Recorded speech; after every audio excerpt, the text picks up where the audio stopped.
tous et bienvenue dans ce nouveau Top Sport. Bienvenue surtout sur la pelouse du football club de Steinselz. Steinselz est un des 5 clubs alsaciens de CFA2.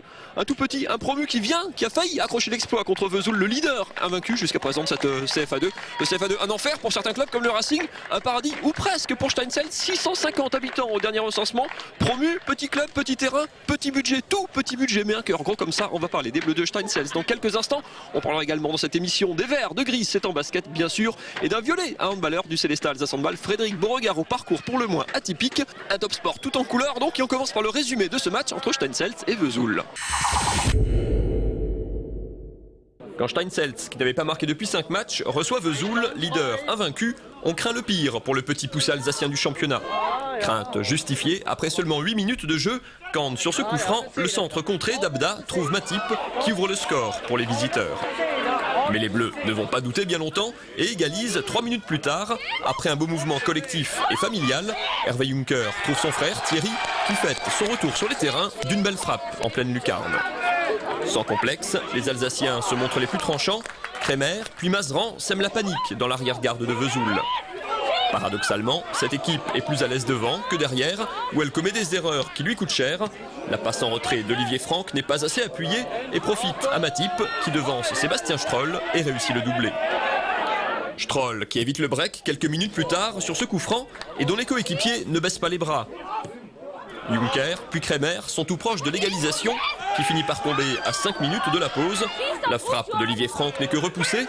Marc Kremer est le plus rapide, de partout à la pause, après un superbe spectacle. La deuxième mi-temps est un taux en dessous. Steinselz n'a toujours aucun complexe et tient la dragée haute au leader. Mais ses erreurs individuelles vont lui coûter cher. Sur un coup franc anodin, Stroll remet le ballon en jeu. Et Rassa le reprend de la tête et donne pour la 3e fois l'avantage aux Franc-Comtois. Cette fois, Steinselz ne reviendra pas, malgré une ultime occasion dans les derniers instants, et concède une 4e défaite consécutive en championnat. Retour donc sur le terrain du football club de Steinselz avec Thierry Juncker, capitaine et buteur. Capitaine frustré surtout parce que quand on revient 2 fois au score et qu'on lâche, même contre le leader, c'est d'autant plus rageant. Oui, parce que c'est vrai qu'aujourd'hui, le leader, je ne sais pas s'il était à son niveau, mais en tout cas, il n'y avait rien d'exceptionnel dans cette équipe pour dire que c'est des leaders. Et puis nous, en fait, ce qu'on fait, c'est qu'on leur offre 2 buts au début du match. On a la chance de revenir au score à chaque fois, mais au final, on se prend un 3e but. Et puis voilà, frustration totale aujourd'hui. La chance de revenir au score, vous êtes un peu modeste parce que pour le premier match que je voyais de cette équipe cette saison, c'est une équipe pour un promu, c'est étonnant, qui va beaucoup de l'avant, qui joue, qui se pose, on a l'impression, pas beaucoup de questions. Peut-être qu'elle devrait, je sais pas, mais en tout cas, ouais, il n'y a pas de complexe dans cette équipe. Non, il n'y a pas tellement de complexe parce qu'en fait, on a quand même une assise défensive bien costaud. Et puis donc, en fait, ils nous font confiance. Enfin, la défense me fait confiance et nous fait confiance. Donc, en fait, nous, on se débrouille devant. Donc, c'est ça un peu notre idée de jeu. Et puis, ça dure depuis quelques années. Steinselz disait on est promu en CFA2, c'est un des 5 clubs alsaciens. Vous êtes au-dessus de la ligne de flottaison tout juste. Il faudra attendre maintenant les résultats pour cette dernière journée avant la trêve. Vu les moyens du club, c'est presque un petit miracle quelque part de trouver ce club à ce niveau-là. Oui, c'est un petit miracle, mais en fin de compte, on se débrouille nettement mieux maintenant depuis qu'on est à ce niveau. Tout est beaucoup plus simple et puis l'ambiance est toujours la même, donc c'est très bien. Pour terminer, il y a une série un petit peu difficile avec 4 défaites consécutives. Ce match était avancé du coup, vous alliez avoir une petite période de trêve. Pour Noël, on va recharger les batteries. Ça va être quoi le secret pour arracher les maintiens, sachant qu'il y a beaucoup de descentes en plus en CFA2, donc ça va être difficile forcément. Oui, ça va être difficile, mais en fin de compte, c'est les petits détails qu'il va falloir résoudre au plus vite. C'est justement ne pas faire de cadeaux aux adversaires et être un peu plus concentré tout le match, donc jusqu'à la fin. Mais c'est vrai que 5 descentes nous font un petit peu peur, mais on va essayer. Merci beaucoup Thierry et bon vent donc pour la 2e partie de saison pour cette équipe de Steinselz. On revient ici dans quelques instants, on va passer une page basketball avec les Verts de Gris Oberhofen, pas si loin que ça d'ailleurs, une des places fortes du basketball alsacien. Ils visent eux la montée, ça serait en National 1, visite du côté de Gris. 7 matchs à domicile et 7 victoires, carton plein pour Gris. Au terme des matchs allés, les Verts sont sur le podium de la Nationale 2, grâce notamment à ce dernier succès décroché samedi soir contre Charenton, un peu plus difficilement que ne l'indiquent les 17 points d'avance au tableau d'affichage. Ça a été un match très intensif, avec beaucoup de défis physiques. On avait du mal à décrocher l'équipe qui était en face de nous. On avait du mal vraiment et ça s'est vraiment joué jusqu'à la fin du match. À mi-saison, les Barinois talonnent Mâcon, le leader de cette Nationale 2, la 4e division. Dans un championnat très homogène, l'objectif c'est d'accrocher une des 2 premières places pour disputer les barrages d'accession. Nous on va lutter, les joueurs, on était l'an dernier en play-off, on va tout faire pour essayer d'y retourner. Après si on peut parler de la C1, ça engendre beaucoup de choses. La Nationale 1, c'est en effet un virage quasi obligatoire vers le professionnalisme. Professionnel, presque un gros mot dans ce club, temple du basket amateur régional et de la formation. Presque une révolution et un choix que le club n'a pas encore fait. Sur le parquet en tout cas, l'équipe joue clairement pour l'accession, car même si Olivier Badi, l'entraîneur emblématique de ces dernières saisons, a passé la main, la continuité est de mise et les résultats sont toujours là. On a travaillé dans la continuité parce qu'on avait un fond de jeu collectif qui était bien présent. J'ai essayé d'ajouter un petit peu un danger supplémentaire, de mettre les joueurs à l'intérieur en confiance. Collectivement, on a continué dans ce qu'on était l'an dernier. Et puis peut-être un peu plus de prise de risque en défense cette année. Et que ce soit vraiment notre fonds de commerce. Un fonds de commerce qui rapporte et qui va permettre aux Grissois de passer Noël au chaud avant la grande explication de fin de saison. Et en attendant de trancher la question de la montée ou du professionnalisme, les joueurs et leurs coachs ont en tout cas levé un doute. Ils sont déjà des pros de l'après-match.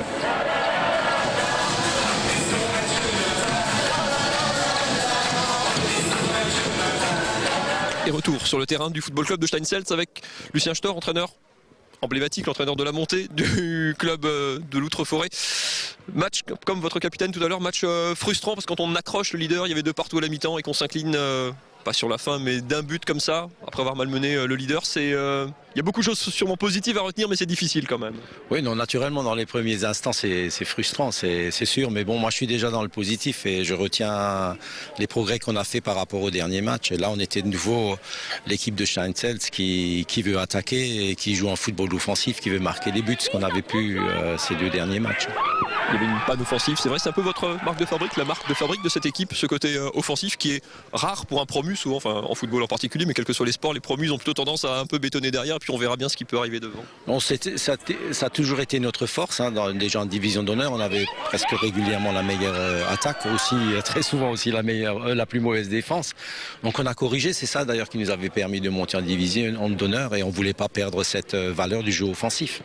Et on savait que sur notre terrain, ici à Steinselz, avec nos spectateurs, si on veut un peu les emballer et qu'on ait un 3e supporter derrière, un public, bah c'est de jouer l'offensive. C'est quoi le secret du football club de Steinselz? Parce que le village qui est juste là, il y a moins de 700 habitants, c'est un tout petit. Vous étiez déjà un tout petit budget en division d'honneur, vous êtes évidemment de loin le plus petit budget en CFA2 et vous êtes pourtant presque à l'aise dans ce championnat. C'est quoi le secret, la patte maison?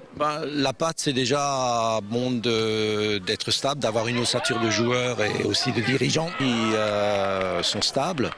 Et puis le secret, c'est de faire participer un peu tout le monde à la vie du club et de sentir cette appartenance à ce club.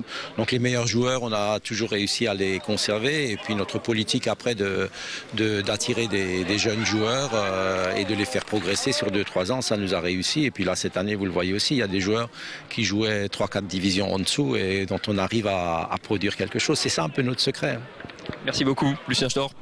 Vous n'êtes pas encore en vacances, mais presque. Bonne fête quand même, en tout cas. Il y aura de quoi souffler. Les vacances, c'est au mois de juin, quand on aura accroché au moins la 11e place. Il y aura une petite trêve avant quand même. Alors pas pour lui, mais pour les joueurs. Et bon vent au football club de Steinselz. Donc en CFA2, on suivra ça évidemment sur toute l'année 2012. On va tourner une page handball avec un joueur au parcours pour le moins atypique. Frédéric Beauregard, arrière du Célestat Alsace Handball, qui est venu tard au handball, qui s'est exilé de sa Martinique natale, qui est un peu bourlingué à droite à gauche en France avant de poser ses valises en Alsace. Je vous propose d'écouter son parcours.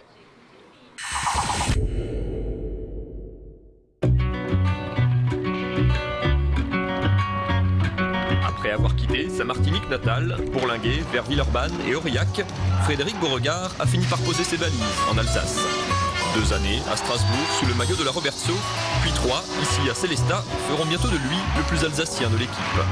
Le simple hasard d'une carrière professionnelle, mais pas seulement. Si on se sent bien dans la ville, pourquoi changer, hein ma femme, elle se sent bien, je me sens bien.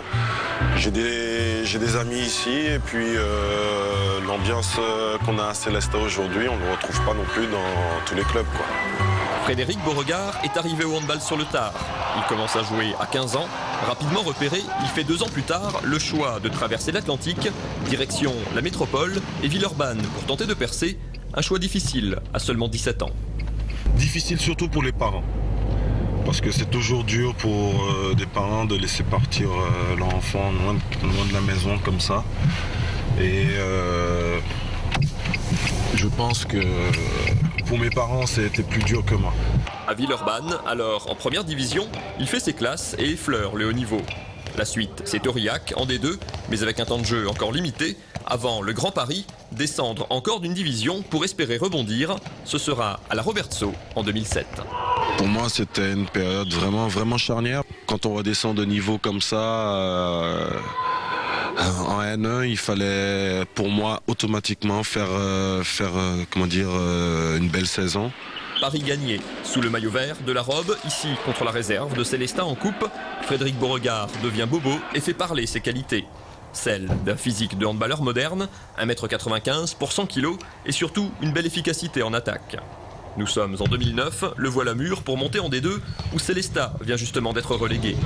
La rencontre se fait presque naturellement et après 2 ans en Pro D2, ses stats explosent et les Violets retrouvent l'élite au printemps dernier. 10 ans après avoir quitté son île natale pour toucher le très haut niveau, la boucle est bouclée. Ça me fait vraiment plaisir moi de le goûter, même si c'est à 27 ans, mais de le goûter quand même. Comme ça je pourrais me dire, voilà, j'ai touché la LNH, j'ai joué en LNH, je me suis amusé et puis voilà. Si les débuts sont difficiles et la concurrence sévère, Frédéric Beauregard s'est aujourd'hui fait sa place dans l'élite du handball français. Avec encore une belle marge de progression et un domaine à travailler, quitter le temps d'un match, sa nonchalance et son sourire naturel et devenir un peu plus guerrier, le prix du très haut niveau.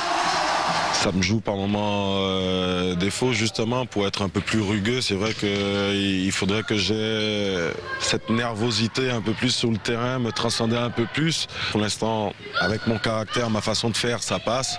Je le garde et puis je vais essayer de progresser par rapport à ça pour l'année prochaine, quoi. Et pour être complet sur le handball à Sélestat, n'oubliez pas de réserver vos places dès à présent si vous voulez assister au match de gala délocalisé au Rhenus de Strasbourg, le match contre Chambéry qui est prévu mi-février. La moitié des places sont déjà parties si vous voulez être de l'événement. Réservez vite vos places sur le site internet du club. On se retrouve nous la semaine prochaine pour un nouveau Top Sport, le dernier de l'année. On se retrouve en attendant sur internet www.alsacevan.tv. À la semaine prochaine, bye bye.